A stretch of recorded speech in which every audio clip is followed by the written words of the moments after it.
काय आहे आयुष्य?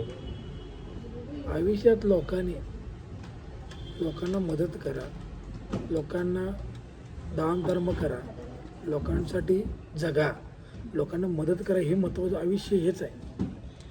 आपल्यासाठी आपल्या स्वतःसाठी जगू नका, दुसऱ्यासाठी पण जगा. मग आपल्याला का मदत करत नाहीत लोक? आपण कुणाला करतोय?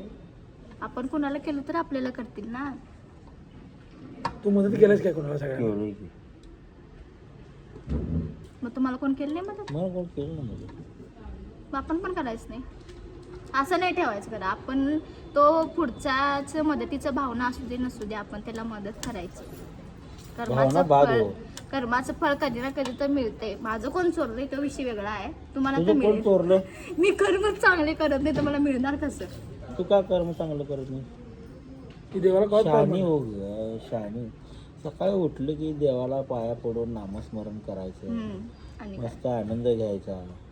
ते अध्यात्माचा आनंद वेगळा असतो. हे कोणाच बोलायलंय? तुम्ही घेता? तू येणार उठायला 12ला आणि तू सांगतो सकाळी उठा म्हणून. घरातनं बाहेर असते. कितीला? सकाळी 6ला. हम्म. सकाळी 6ला दिवसाला बाहेर आला, 9ला झोपतोय, खेळून येतोय, झोपतोय आणि परत. तासभर झोपतोय आणि मग मग त्याचं काय दुकान झालं? मग ते उपयोग काय? अध्यात्म काय आयुष्य करतात काय तुम्ही? याचं? अध्यात्म आयुष्य म्हणजे काय? मनाची शांती असत्या, विचारधारा असत्या. आपण एखाद्याच्या सानिध्यात जातोय. आता समज मी आता ज्योतिबाच्या मंदिरात गेलो, मला गाभाऱ्यात जाऊन बसण्यात मजा आहे. गाभाऱ्याच्या बाहेर ती जी अशा खिडक्यासारखं ते एक देवळ्या केल्यात मंदिराच्या बाहेरच्या बाजूला, आपण फेऱ्या मारतो त्याच्या कडनं जे केलं, तिथून बसण्यात एक समाधान आहे. लोक आलेले असतात, लोक आपली मन सांगत असतात, मनातलं सांगत असतात. म्हणजे देवापुढं अशी ती समोर देवाकडं मंदिराकडं असं कळसाकडं बघत असतात. कोण काहीतरी मागत असते, कोण काहीतरी सांगत असते.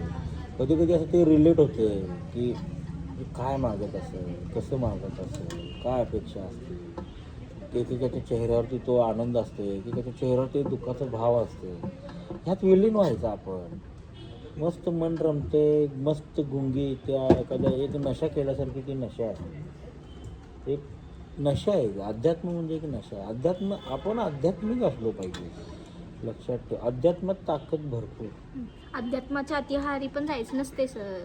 नाही, आपण शाकाहारी हो मांसाहारी हो तो काही विषय नाही. अति आहारी म्हणालोय मी. जास्त अध्यात्म पण करायचं नसते. तेवढंच तेवढं. जन्म दिला त्याच्यासाठी आपलं आयुष्य पाहिजे. माय वडिलांना ते नाहीच की. देव मानायचं, देवाला मानण्यापेक्षा. मानते. शेवटी काय, तुला तो अनुभव आलेला नाही, तुला ते समाधान सुख मिळालं नाही, त्यामुळे तू थांबल्या. ज्या दिवशी तुला भेटेल त्या दिवशी तू पण तो विचार करणार.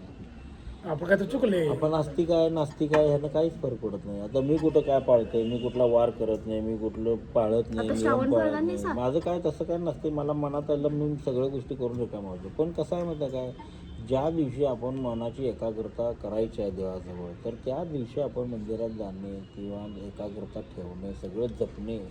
आणि मुळात काय माहिती काय, मनाच्या प्रसन्नतेसाठी त्या सगळ्या गोष्टी करणे. ना की मला हे पाहिजे, मला ते पाहिजे. मी आजपर्यंत एवढी वर्ष देवळात जातो. म्हणजे मी दर गुरुवारी वाडीला जात होतो दत्ताला, रविवारी आम्ही ज्योतिबाला जात होतो मी. मजा आनंद म्हणून जात होतो. वाडीला तर तुला सांगतो, ते वाडीला जायचं, पाया पडायचं आणि त्या पॅसेजमध्ये उद्भत राहतो. त्याच्या बाजूला त्या मार्बलच्या खुर्चीवर बसायचं, गार गार गार गार गार. लोक येत असतात, कोण मंत्र म्हणत असते, ती कुत्री येतात, आपलं 2-3 पेढं खात्यात, ती तिथे बसतात 2 पेढं दिल्यावर. इकडे तिकडे कुत्री बघत. एक हे जे समाधान आहे की नाही, ते निसर्ग बाजूनं पाण्याचा आवाज असतो त्या नदीचा, हे ज्याला अध्यात्म कळलं, ज्याची भक्ती एखाद्या देवावर आहे किंवा ज्याची भक्ती एका अध्यात्माच्या शक्तीवर आहे, हे त्यालाच कळलं. आता मी तुला सांगून काय नाही, हे ऐकलं जाणार का, कारण तू मानतच नाही. देवाला कवाच मानले नाही तिला. देव माहितच नाही म्हणते मला. अध्यात्म हे लई मोठी ताकद.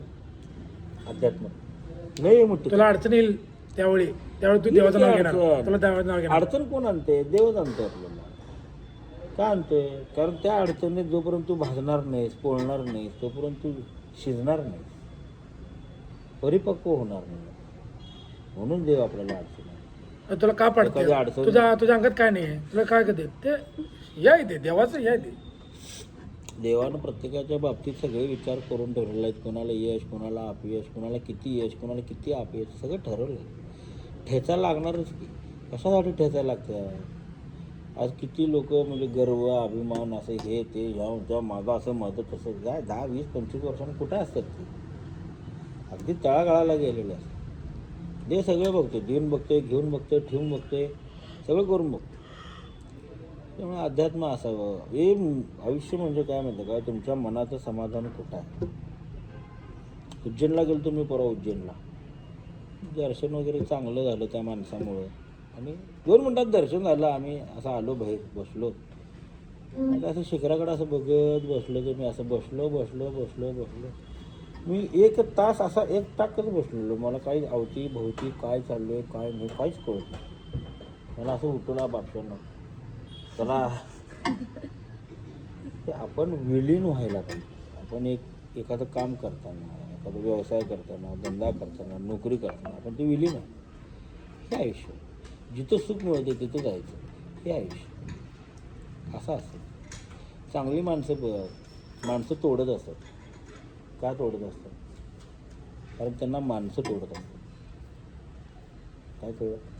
चांगल्या माणसांपासून लोक लांब जातात. का? सतत तो काय ना काहीतरी चांगलं सांगत असतो आणि वाईट लोकांच्या पुढे बघून लोक कशी घोळतात. का? ते चुकीचंच त्याला सांगून खुश करत असतो. असं आहे आयुष्य म्हणजे सुख. कुणाचं व्यापारात आहे, कुणाचं प्रेमात आहे, कुणाचं कमवण्यात आहे, कुणाचं गमवण्यात आहे, कुणाचं फिरण्यात आहे, कुणाचं राहण्यात आहे, कुणाचं झोपण्यात आहे, कुणाचं अध्यात्मात आहे, कुणाचं नरकात काय म्हणतात त्याला नास्तिकमध्ये आहे. असं प्रत्येकाचं सुख वेगळं आहे. जिथं सुख मिळते, जिथं आनंद मिळतो, तो दिवसातला ॲटलिस्ट 1-2 तासाचा वेळ तरी माणसानं त्यात घालावा. हे म्हणजे आयुष्य. कसं आहे पटलं तुम्ही? तुझ्याकडून पाया पड द्या हो का? ए ऐका, हे मुद्दा कॉन्ट्रोवर्शियल आहे पण सांगतो काय मी. कॉन्ट्रोवर्शियल देव कॉन्ट्रोवर्शियल ऐका तर सर ऐका तर पुढचं हो का. काय मी कुठल्या देवाला नावं ठेवत नाही काय. हा फक्त ते मला मनात मन वाटत म्हणून मानले, बाकी देवाला नावं ठेवून मला काय करायचं नाही. ऐका तर तुम्ही, मी सांगतो माझा मुद्दा पहिला ऐका मग सांगा. आस्तिक पण नाही आणि नास्तिक हा पण नाही. बरोबर मध्ये मध्ये मी सांगतो दिसलं काय. पाया पडणं आणि जाणे. हा मी सांगतो. तुम्ही याचं समजा कुठला तर देवाची यात्रा जत्रा समथिंग आहे काहीतरी, काय तुम्ही काय करता, सगळे जे घरी जेवण वगैरे नैवेद्य करतात ते देवाला देता. त्या मंदिरात त्या निवदाचा असं थर लागलेला असते सर, ते देव का येऊन खाणार आहे का बघणार आहे? तो श्रद्धा असतात ती. किती अन्न वाया जाते बाई ते गरीब. आता मला सांग, तुला पगार आहे, तू पगार तुला किती आहे, तू घरात किराणा किती जाणतीस, मग तू राहिलेला पैसे तू मालकाला परत देतीस?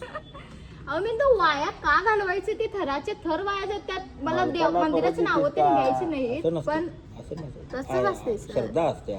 ते तिथनं आल्यानंतर आणि ते गोरगरिबांना जाते, जात नाही ते गोरगरिबांना, दुसऱ्या दिवशी जाते. बर मग एकंदरीत असं आहे हे अध्यात्म. चला बघायला रामकृष्ण आहे. त्यांना भुका लागल्या अध्यात्म बरोबर नाही.